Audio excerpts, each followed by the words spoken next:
So, in fact, my exam was as well on something like 31st March. So, just like you all are restless कि हम prepare कर नहीं पा रहे and इसके साथ साथ जितना prepare किया है अभी तक accounts में वो भी we feel as if हम भूल जाएंगे. Hey guys, this is Sumi Said. Welcome back to my channel, and for all those who are new to my channel, my name is Simran and I'm a second year BCom Honours student at Shriram College of Commerce, Delhi University. So Shriram College of Commerce is one of the Asia's #1 college of commerce. And yep, there are reasons why I got it. And starting with a lot of thanks to this particular video जिस पे अभी तक 90,000 से भी ज़्यादा views आ चुके हैं. I loved that you liked my experience. I loved that you liked the strategies that I suggested on how I was actually able to score 100 percentile in accountancy CUET and 93 on 100 in boards of accounts exam. So मेरे case में भी when I appeared for accounts का exam 2023 as my exam was on 31st of March. But don't worry guys, when I am here to share that how I was still able to manage accounts with all of the board exams even if वो last में होने वाला था, along with the revision and everything that made me score 93 on 100 in my board exams.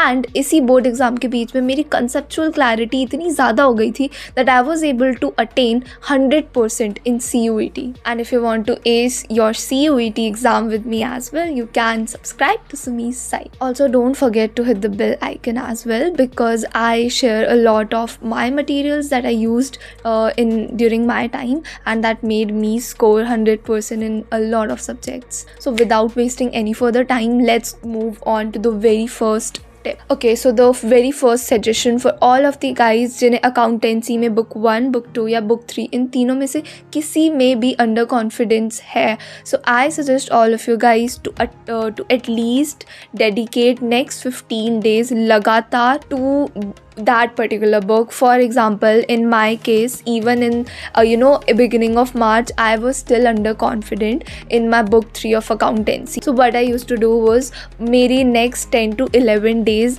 every day I used to solve a question of cash flow. That made me कि at least exam तक मैं इतनी practice कर लूँ जिसमें मैं under confident. Accountancy का exam last में होना is much of a kind of वरदान to all of you कि तुम्हें पूरा 1 महीना मिल रहा है कि if you want तो तुम अभी भी अपने weak points को correct कर सकते हो. So whichever the book is, भले ही वो book 1 है, 2 या 3 है and उसमें भी कोई particular chapter है, make sure that you stay consistent to it. Okay, now moving on to the second most step. Shift your focus from preparation towards the examination paper. अभी don't judge yourself at all कि तुम्हारी preparation किस level पे है. You cannot judge it neither on the basis of your pre-board marks nor on the basis of marks that you're attaining right now by giving your mocks, but actually focus on the examination paper. वो कैसे आएगा, sections कैसे divide होते हैं. तो जैसे you all know part A and part B, and part A में it's mainly that तुम्हारे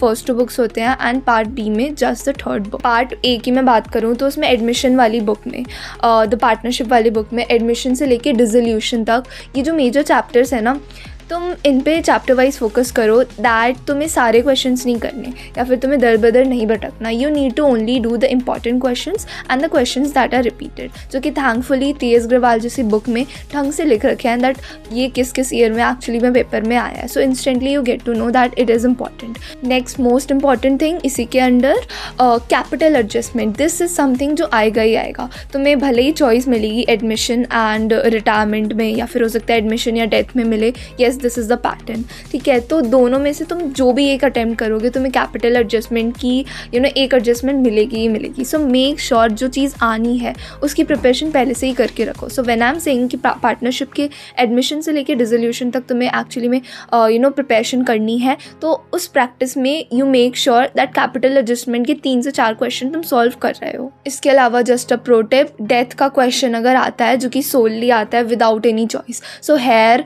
a lot of student students don't even know कि एग्जीक्यूटर अकाउंट कैसे बनता है, एंड दे फेयर कि मुझसे नहीं हो पाएगा, so they just leave this question. But guys, even the examiner and the teachers who are actually preparing your final exam of accounts, वो जानते हैं तुम्हारा weak point. So don't ever do this mistake of skipping executors account. Executor account आएगा paper में without any choice, ठीक है. So make sure वो 4 या 6 मार्क्स तुम वेस्ट ना जाने दो, एंड मेक श्योर कि एटलीस्ट एग्जीक्यूटर अकाउंट के 5 to 6 क्वेश्चंस पहले से ही प्रिपेयर करके जाओ. एकदम सेम पैटर्न में आएगा एंड तुमने एकदम फ्रेशली प्रिपेयर कर रखा होगा, सो वो भी बहुत ही ज़्यादा हेल्पफुल होगा. तुम्हें उस क्वेश्चन में सही में 100% आ जाएंगे. ओके, आगे बढ़ने से पहले I want to thank the sponsor of this particular video, that is college Vidya. And since आप लोग बोर्ड एग्जाम के लिए प्रिपेयर कर रहे हो एंड अब CUET के थ्रू कॉलेजेस में जाने वाले हो, सो कॉलेज विद्या के बारे में जानना तुम सबके लिए बहुत ही ज़्यादा इंपॉर्टेंट है. सो CUET देने के बाद आप लोग कंफ्यूज हो जाओगे कि आपको कैसे UG and PG courses choose करने हैं. कॉलेज विद्या के डैशबोर्ड पे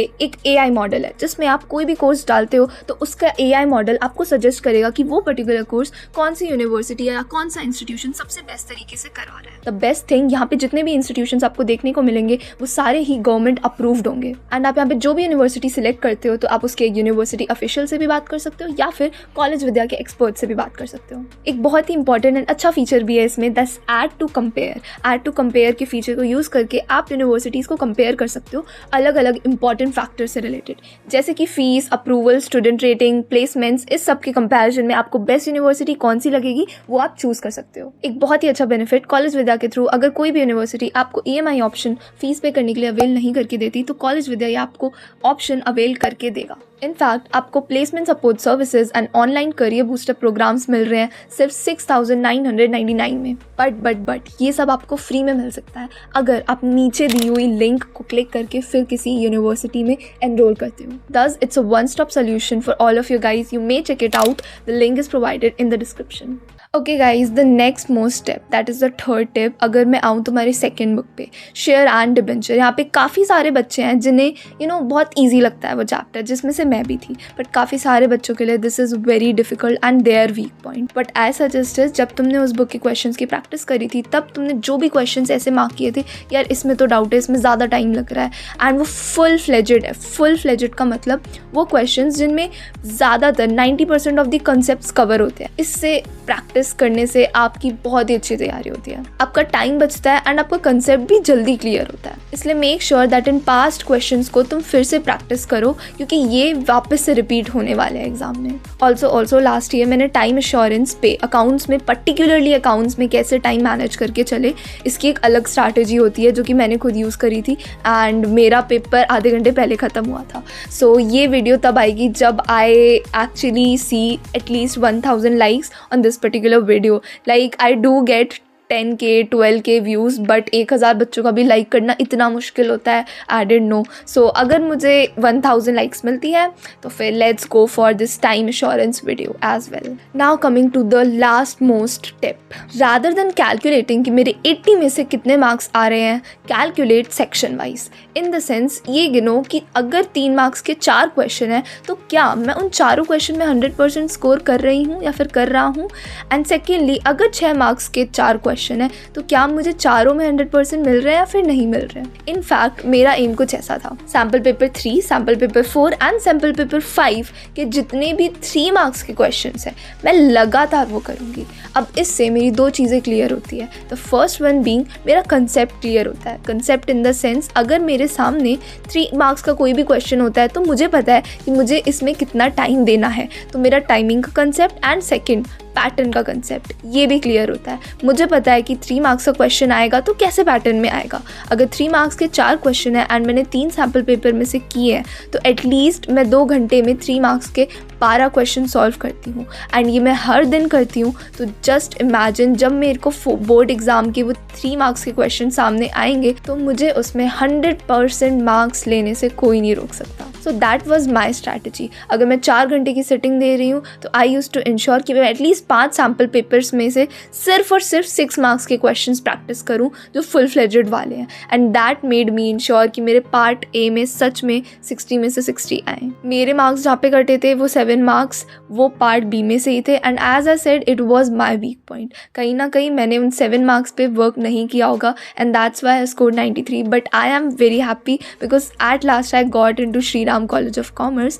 दैट वाज माय एम। इसके साथ ही let's aim for 1000 likes on this particular video, ताकि मैं दूसरी वीडियोस के साथ भी आ पाऊँ, for example the paper presentation and मैंने इस वीडियो में पार्ट बी के बारे में इतनी बात नहीं करी है, but there is already a video available जो कि थर्ड बुक के बारे में डेडिकेटेडली बात करती है। Still I will come up with another video if I get actually 1000 likes on this particular video. More on, you can go and check out English and economics की strategy as well. मिलते हैं next video में. Bye.